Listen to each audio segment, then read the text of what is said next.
Saya menulis sejak saya belajar di Pondok Pesantren Al-Amin, Perenduan, Sumeneb, Madura. Kira-kira di usia sekolah sanawiyah. Jadi di awal tahun 1980-an. Bersama kawan-kawan saya belajar menulis, tentu saja juga membaca, dan akhirnya bersama kawan-kawan saya juga dipercaya mengelola perpustakaan pesantren. Itulah salah satu milieu saya untuk nantinya suka dan mencintai literasi. Saya sangat terkesan dengan bahasa. Bahkan saya terpukau dengan bahasa sebagai produk budaya manusia. Hal yang paling mengesankan bagi saya adalah ketika kiai kami di pesantren menerjemahkan ayat Al-Quran yang terjemahannya berbunyi gunung-gunung ditancapkan. Bahasa atau ayat Al-Qurannya wa ilal jibali kaifa nusibat. Terjemahan kiai saya atas ayat tadi, bagaimana gunung-gunung itu ditancapkan. Kata gunung ditancapkan bagi saya pada saat itu merupakan imajinasi yang luar biasa. Saya terpukau dengan imaji atau bayangan atau gambaran gunung-gunung yang ditancapkan, bukan gunung yang menjulang atau gunung yang tinggi. Nah, sejak itu saya merasa bahasa ini ternyata luar biasa. Dia menyentuh perasaan, menggugah perasaan, mengembarakan imajinasi, dan dengan begitu juga mengembangkan cara berpikir. Maka sejak itulah kira-kira saya jatuh cinta pada bahasa, menyadari kekuatan bahasa, maka saya menjadikan bahasa sebagai alat utama ekspresi saya. Pada umumnya, kegelisahan untuk menjadi penulis itu menyangkut masalah ekonomi. Karena ini adalah profesi yang kata banyak orang tidak menjanjikan, tidak prospektif, dan seterusnya. Tapi ternyata banyak juga orang yang membuktikan bahwa profesi penulis itu menjanjikan juga secara ekonomi, meskipun mungkin tidak, katakanlah tidak berlebihan.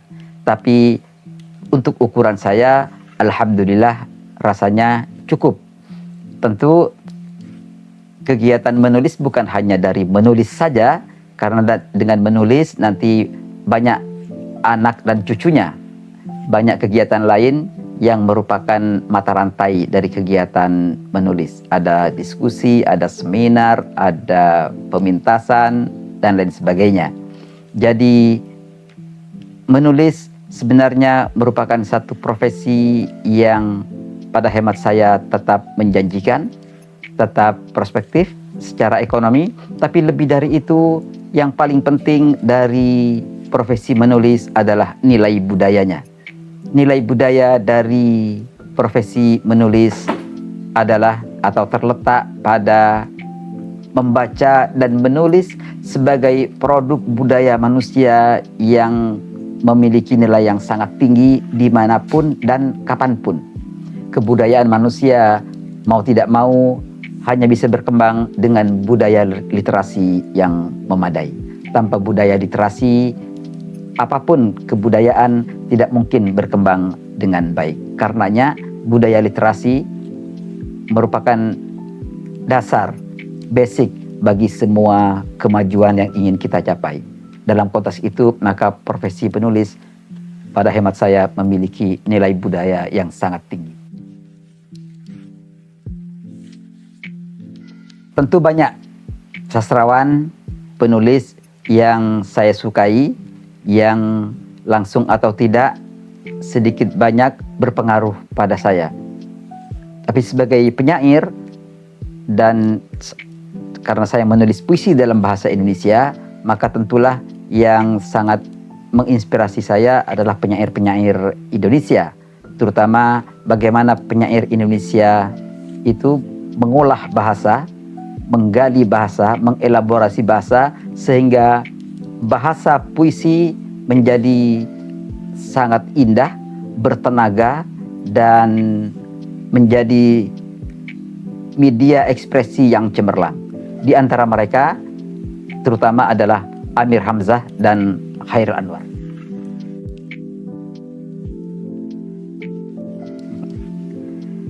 Ritual dalam arti ibadah-ibadah khusus, saya tidak, saya mengalir saja. Tapi yang utama yang saya lakukan atau yang saya persiapkan untuk menulis, ya pastilah membaca. Membaca dalam arti harfiah dari referensi atau literatur, maupun membaca dalam arti konotatif, membaca apa saja, merenungkan hal-hal yang sedang menjadi fokus perhatian saya. Jadi baik berdasarkan sumber tertulis maupun sumber-sumber yang lain. Tentu di samping itu saya juga berdoa mohon ilham, mohon inspirasi, ya, di tengah mencari inspirasi dari berbagai sumber, baik literatur maupun sumber-sumber lain. Tentu sedikit banyak saya juga berdoa mohon ilham, mohon inspirasi. Kalau saya macet menulis satu topik, biasanya saya tinggalkan. Saya mencari topik yang lain, menulis topik yang lain. Begitu seterusnya, ketika atau kalau saya macet menulis topik yang lain tadi, saya mencari topik yang lain lagi. Nanti setelah 2-3 topik saya tangani atau saya mulai, nanti akan menemukan inspirasi untuk melanjutkan topik yang pertama yang tadi mengalami macet itu. Sebagai orang yang pernah memimpin redaksi majalah Horizon, tentu pekerjaan saya yang sangat penting juga mengedit atau menyunting tulisan orang, mulai puisi, cerpen, esai, dan lain-lain. Yang agak berat menyunting tulisan, terutama menyunting puisi, karena puisi kita tahu bukan hanya artikulasi pikiran, tapi juga merupakan elaborasi terhadap bahasa oleh penyair. Berbeda dengan misalnya menyunting esai atau artikel, di mana saya biasanya mendiskusikan substansi dari esai untuk keperluan penyuntingan.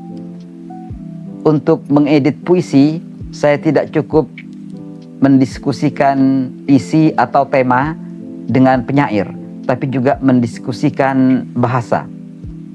Jadi bagaimana kalau saya harus menyunting puisi, sang penyair setuju bahwa misalnya diksi atau kata atau bahkan kalimat yang saya tawarkan untuk mengubah atau memperbaiki puisi yang ditulis oleh seorang penyair, sang penyair itu setuju dan merasa bahwa ungkapan atau kata yang saya tawarkan itu memang lebih meyakinkan, lebih mengesankan, dan lebih kuat dibanding diksi atau kata atau kalimat yang dia gunakan.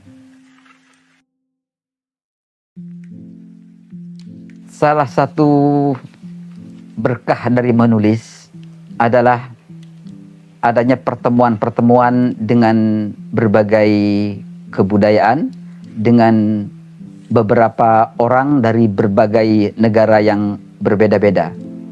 Begitulah maka kegiatan tulis-menulis mengantarkan saya bertemu dengan orang yang berbeda-beda latar belakang, bukan hanya agama, tapi juga etnis dan negara serta budaya. Dan dengan demikian juga bertemu dengan kebudayaan-kebudayaan yang berbeda-beda. Nah, pertemuan dengan orang yang berbeda-beda dengan kebudayaan yang berbeda-beda itu merupakan berkah yang bagi saya sangat mengesankan. Demikianlah maka bagi saya profesi menulis atau kegiatan tulis menulis pada akhirnya bukan hanya mengantarkan kita pada dunia yang paling jauh secara imajinasi, tapi bahkan juga mengantarkan kita pada dunia real yang sangat jauh yang barangkali dulu sulit kita bayangkan untuk menjadi kenyataan dalam hidup kita. Jadi menulis mengantarkan kita pada dunia imajinasi yang paling jauh yang mungkin bahkan tak terjangkau oleh imajinasi kita. Pada saat yang sama dia mengantarkan kita ke daerah-daerah budaya dan wilayah-wilayah yang sebelumnya tak kita bayangkan bisa kita capai. Satu tulisan dengan tulisan yang lain memerlukan waktu yang berbeda-beda. Bahkan satu puisi dengan puisi yang lain beda-beda prosesnya, beda-beda waktunya. Ada puisi yang sekali duduk selesai, ada puisi yang berminggu-minggu baru selesai, ada bahkan yang bertahun-tahun baru selesai. Jadi tidak bisa dipastikan. Bahkan apalagi untuk puisi agak sulit bagi saya memberikan atau menentukan deadline. Puisi ini harus selesai hari ini, agak sulit. Berbeda dengan misalnya esai. Kalau esai bisa diberi deadline, apalagi laporan jurnalistik atau laporan perjalanan. Tapi untuk puisi sebagai karya kreatif, untuk saya agak sulit untuk ditentukan waktu pembuatannya. Penulis muda sekarang saya kira di satu sisi menghadapi tantangan yang luar biasa, tapi sekaligus dan di sisi lain menghadapi kemudahan yang luar biasa. Tantangan yang saya kira dihadapi dengan serius oleh penulis-penulis muda adalah begitu banyaknya bahkan membanjirnya informasi ke tengah mereka. Mereka tidak hanya berhadapan dengan bacaan yang benar-benar mereka butuhkan sebagai penulis, mereka bahkan menghadapi dengan banjir tulisan yang sebenarnya tidak relevan dengan mereka sebagai seorang penulis. Nah, di situ saya kira penulis sekarang harus benar-benar punya kemampuan untuk menyeleksi tulisan-tulisan yang relevan dengan mereka. Tapi di sisi lain, mereka sekarang menghadapi kemudahan yang luar biasa. Mereka bisa mendapatkan literatur, bacaan yang bagus-bagus dengan sangat mudah, bahkan juga dengan sangat murah. Jadi bagi penulis sekarang untuk mencari contoh tulisan-tulisan yang bagus dari penulis-penulis hebat, baik penulis-penulis Indonesia maupun penulis-penulis asing, penulis kaliber dunia, itu sangat mudah. Nah, saya kira dalam konteks itu penulis-penulis sekarang dapat dikatakan lebih beruntung dibanding penulis-penulis sebelumnya. Mereka tinggal memiliki sikap selektif terhadap berbagai informasi yang membanjir setiap hari di hadapan mereka untuk hanya menerima atau membaca bacaan yang betul-betul relevan dengan mereka dan mengakses buku-buku yang mudah didapatkan sekarang, yang tentu saja itu akan memberikan atau menjadi sumber inspirasi bagi mereka sebagai penulis.